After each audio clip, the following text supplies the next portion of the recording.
breathing space yung Yusuf Mika. Balang po, yan. Una naman po kayo. Ma'am, cellphone. Madam, baba po. Madam.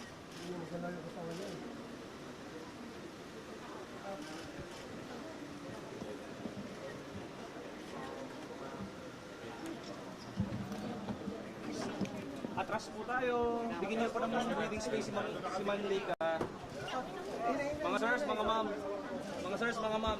Bigyan niyo po ng malaking breathing space si Ma'am Lika. Sir, pakiusap. Lumalapit kayo eh. Pakiusap lang po. Atras lang po. Atras lang po. Para makakilos nila maganda yung wheelchair, sir.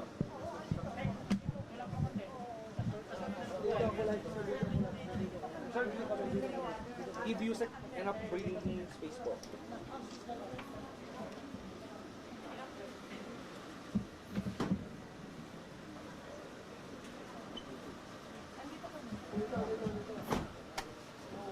Huwag lang susunod. Huwag nyo nasundan.